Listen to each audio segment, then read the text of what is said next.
bit about myself. I am a recent graduate from NYU in the Masters of Environmental Health Science specialization in toxicology program. Currently, I am a community engagement lead at the Hummingbird firm, a consulting firm focused on community engagement and environmental health.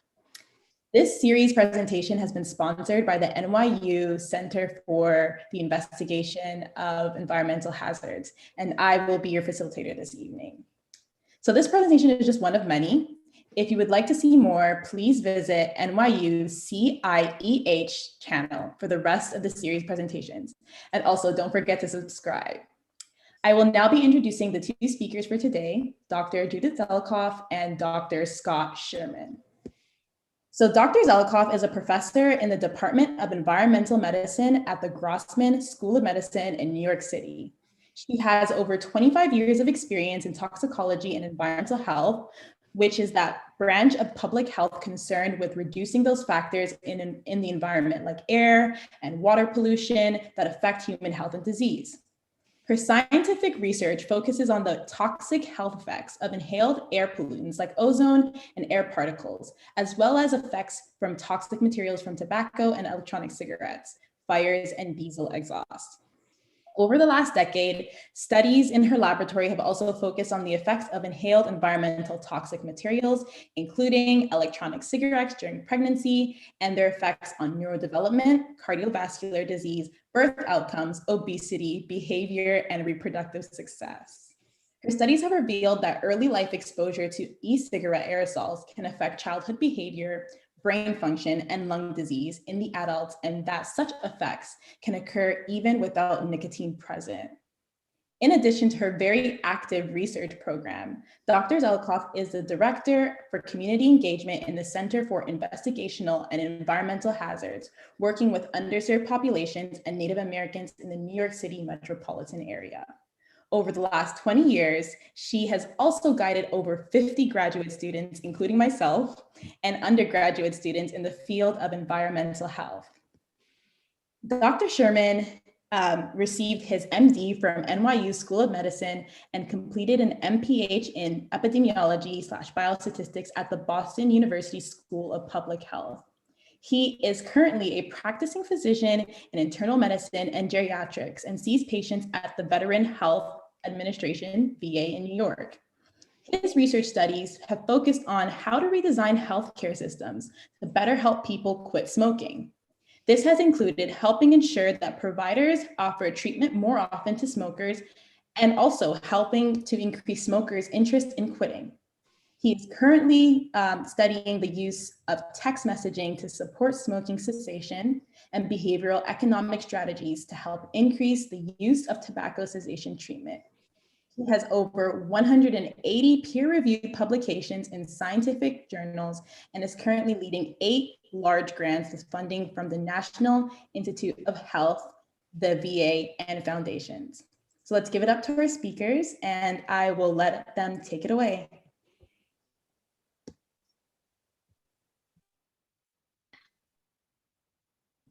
Okay. There, it should be open now.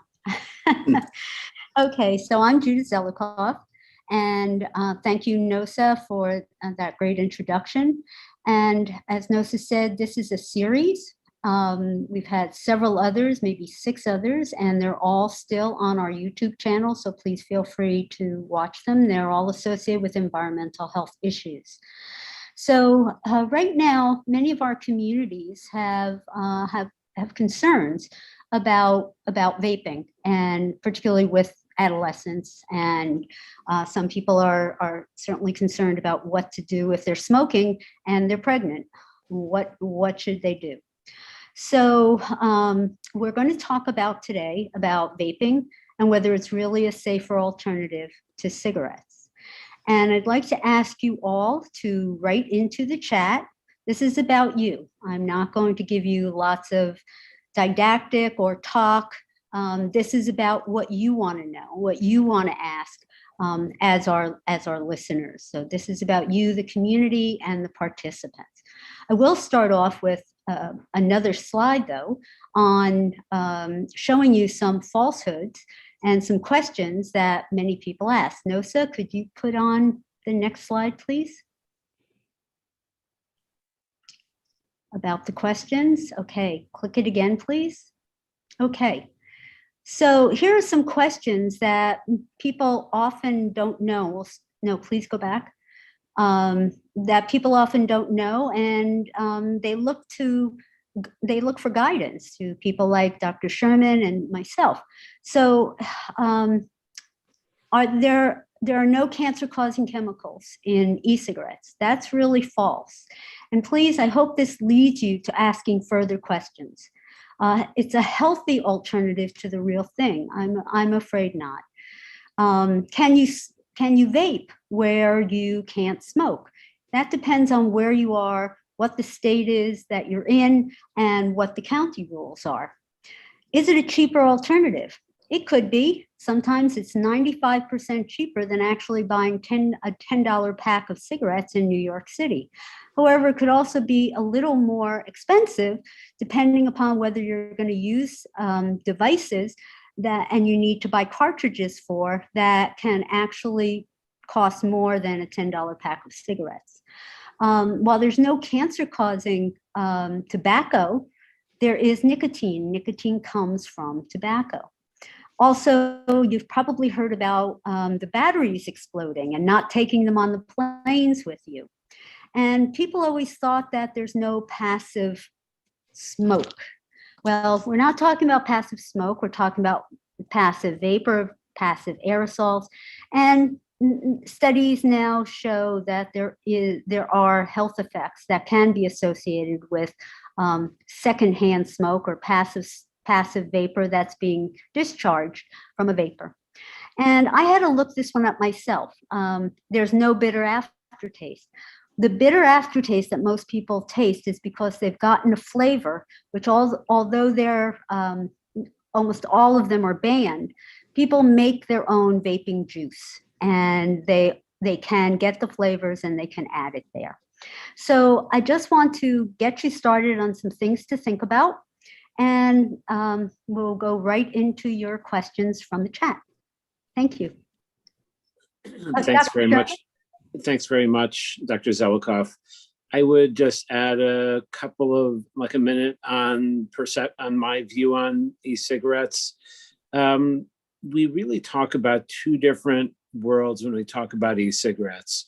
There is e-cigarette smoking, e-cigarette use in adolescents who don't smoke cigarettes.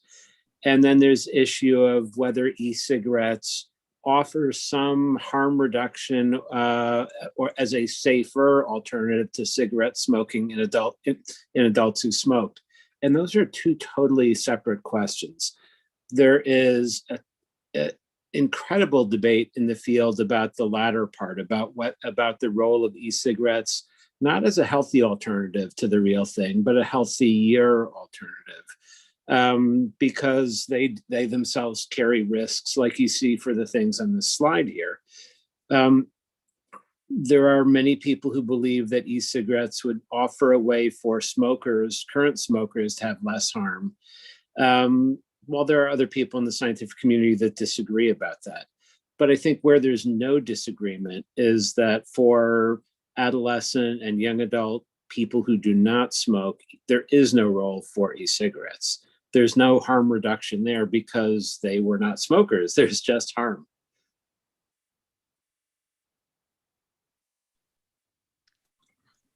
Thank you, Dr. Sherman and Dr. Zelikoff. So I will start with a question. So one question would be, how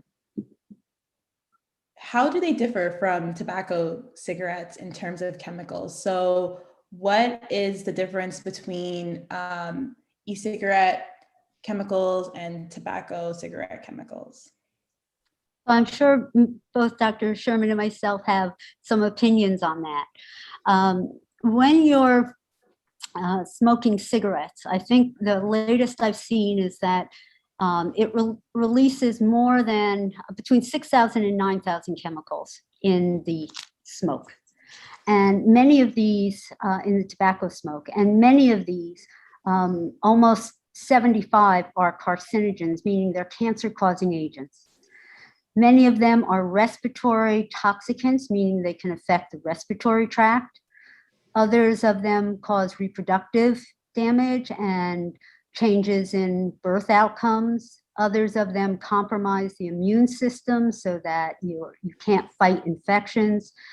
And the list goes on and on. So we're talking about in the smoke between 6,000 and 9,000. And it's from the burning.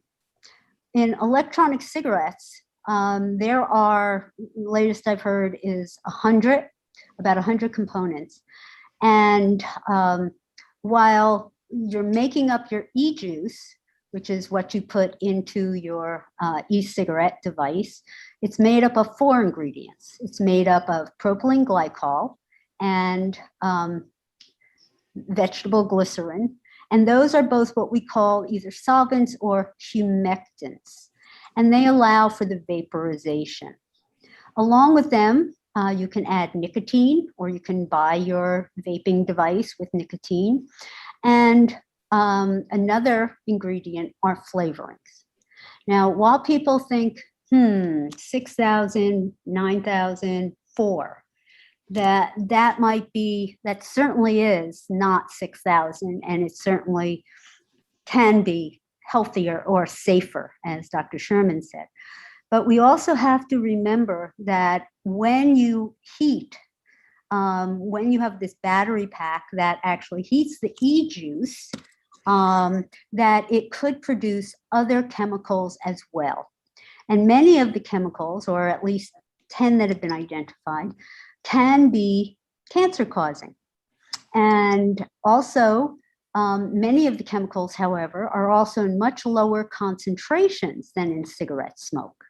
So you have 2 sides to every coin, but it's important to remember that while you only have 4 ingredients, you do have a number of other things that actually come out in the aerosol.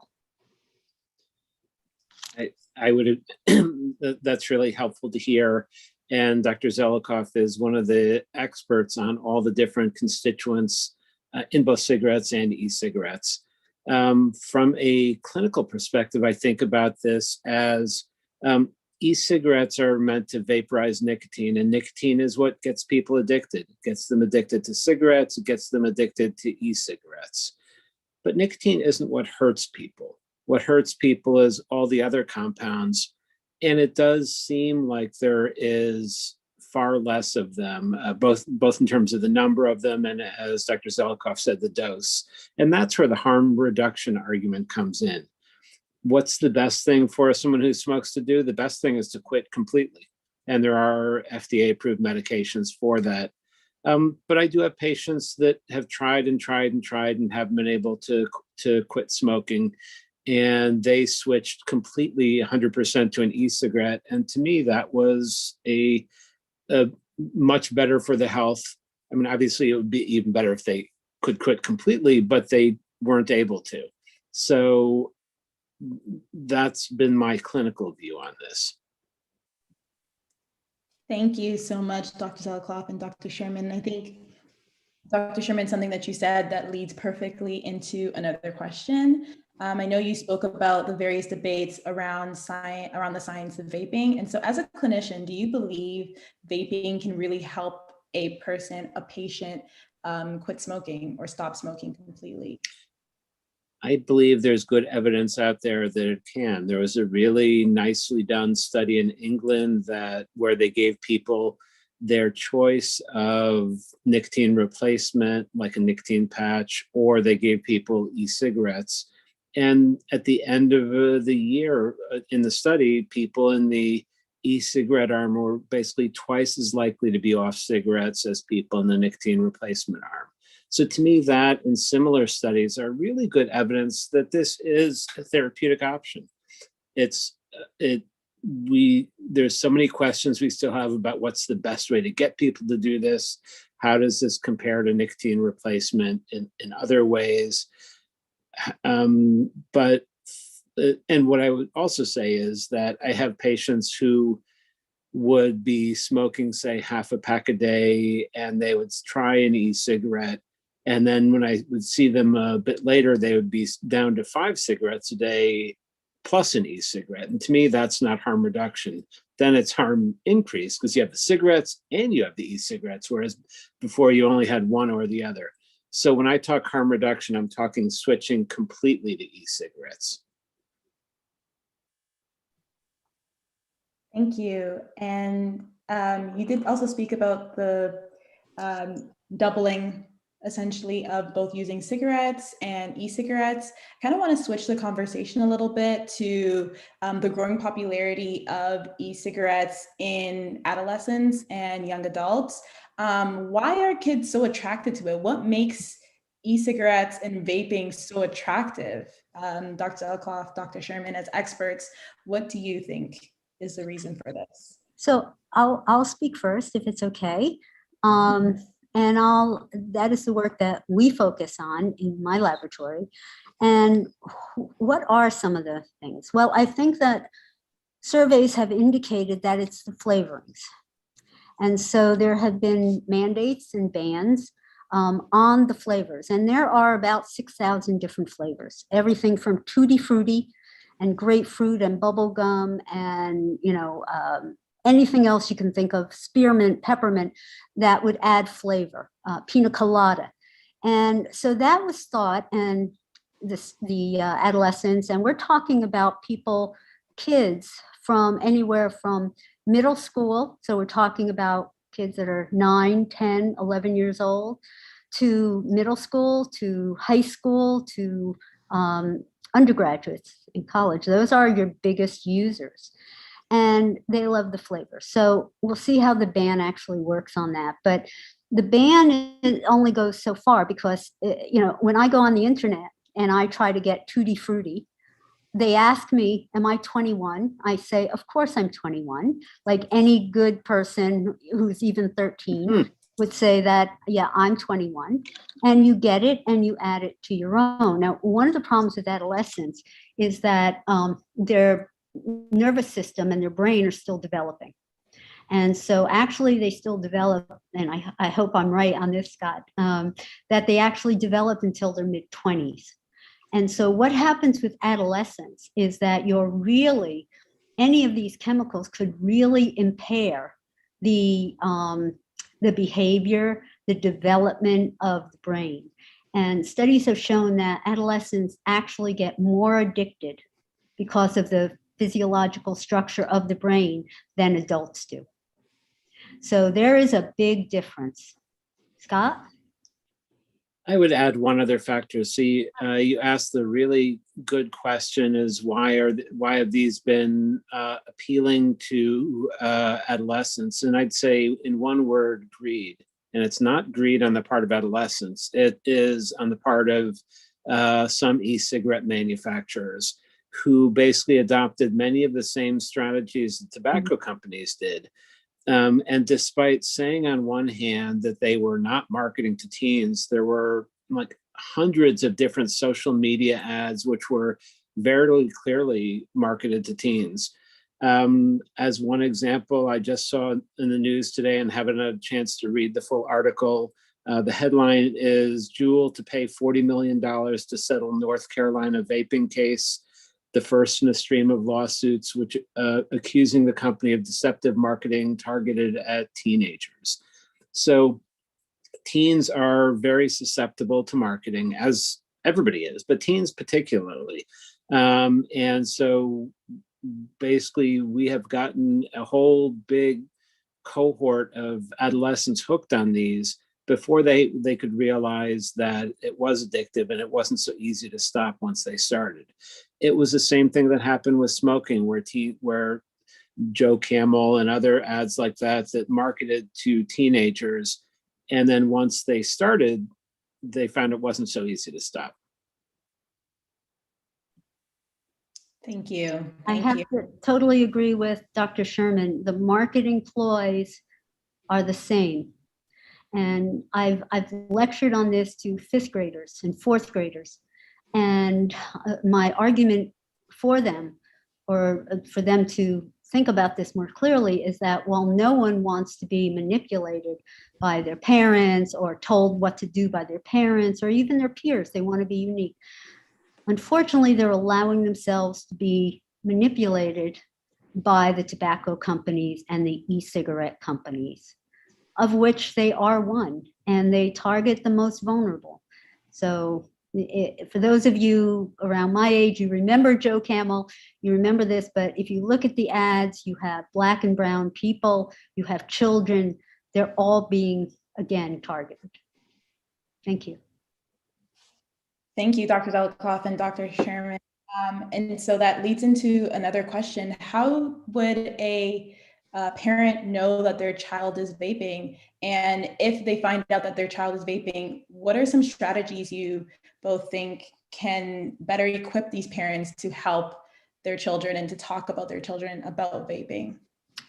I'm going to ask Dr. Sherman to talk about the second part, and I'd like you to show the accoutrements that go along with vaping on the slide, if you don't mind. Oh, yeah, that's perfect. 1 second.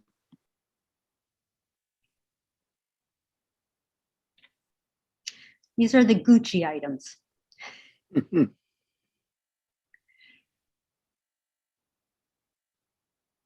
Okay, so here are some of the things that you might never identify for your kids.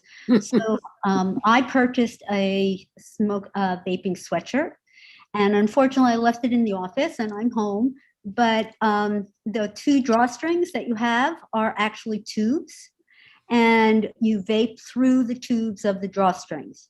And the whether it's a tank system or whatever is hidden in the backpack. We also have pens that aren't on there, but you can see that you can charge through your cell phone. This is your hoodie. You also have backpacks themselves that are equipped for this. So here with the hoodie, you can see it through the tubes, through the backpack, through some of the strings on the backpacks. So there are many, and here you can see that your name goes in front and your cell phone gets charged, your e-cig device gets charged. So there are many, many ways to hide things from your parents. And if you're not doing anything wrong, why hide it? You know, but these are all things that this, along with pens, along with Juul's thumb drive looking device, and many, many other devices. And they actually had a survey with teachers, and of all the devices, every child was given a device, and only about 42% of all the devices were found by the teachers. So they're well developed to, as Dr. Sherman said, you know, children are a whole nother thing, and they're well developed to meet the needs of the adolescent. Dr. Sherman, you want to talk about the strategies to help? Sure. Just to further talk about identification. And before I get into that, I have 3 children who are all in their 20s right now. So I am well aware of the challenges of communicating with adolescents when they seem to be in another world, and you get answers like, no. How was your day? Fine. But I mean, it sounds cliche, but keeping communication channels open really is key in regard to e-cigarettes, because they are small enough that if they want to hide them, you may very well never find them. So what to do if your son or daughter is using an e-cigarette and you do find out and they are interested in quitting? That I would say that the first step would be to talk about it, to have your child talk about it with the pediatrician. Some of them are getting fairly high amounts of nicotine, and it's not so easy to get off. And then in addition, if they have friends and people around them who are using e-cigarettes, that makes it even harder, because everybody is influenced by their peers. There really aren't any good scientific studies right now about the best way to get off. If I were a pediatrician, I might think about using nicotine replacement, like nicotine patches or something. Nobody's eager to give those to young people because there aren't studies on that. But it's back to the role as a physician. What do you do when there aren't studies available? You need to make your own best judgment based on science and knowledge of human nature. it is a challenging thing, and I know people are doing those studies right now. But I would say that's why I would suggest the best place would be to talk with your to have your child talk with their pediatrician. Thank you, Dr. Sherman. So I'm going to finish off with one last question before we wrap up this very informative and very timely session. What is the best message for high school and middle school students who vape?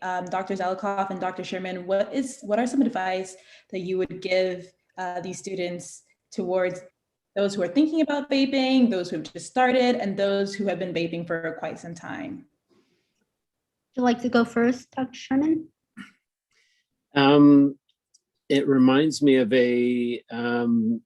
I was told that one of the major tobacco companies had a commercial which basically had an older white physician sitting behind a desk with 4 teenagers sitting across the desk. And he was looking at them like, kids, if you don't smoke, you shouldn't start. And if you do smoke, you should quit. And they all nodded. Legacy Foundation, which started the Truth Campaign, basically did post-marketing surveillance and so that increased rates of smoking among teenagers. And the tobacco company, when they're confronted with that, was like, really? We didn't know that. But of course they knew that. But it was this deceptively evil marketing where they looked like they were doing a good thing and in fact were selling more of their product. So I'm not sure that looking like an adult sort of talking to an adolescent saying, kids, you shouldn't use e-cigarettes is going to go very far. I've always gone with, in talking with adolescents, with 2 issues. One, as Dr. Zelikoff mentioned, is, do you realize that you're being manipulated by the e-cigarette companies, that they're just using you to make a buck? And then the other is attractiveness to people of the same age. It's very clear that smokers get fewer dates. Basically, if you're a non-smoker, you're generally not interested in dating somebody who's a smoker. And I would imagine the same would tend to apply to e-cigarette use as well. And that's always an important issue at every age. And I'd say really, why start? And everybody, my daughter was a pack-a-day smoker. And did switch 100% to e-cigarettes when she moved back to New York City. And I remember her talking about one thing with her, and she was saying, well, I'm not planning on getting addicted. And I was like, oh, wait, let me write this down. Who is planning on getting addicted? Nobody's planning on getting addicted, but it happens too soon and too easily. So if you were just using these casually, I would say stop before it's too late. I wholeheartedly agree with everything Dr. Sherman said. In fact, my 2 issues that I had down here were both the issues that you addressed, the manipulation aspect.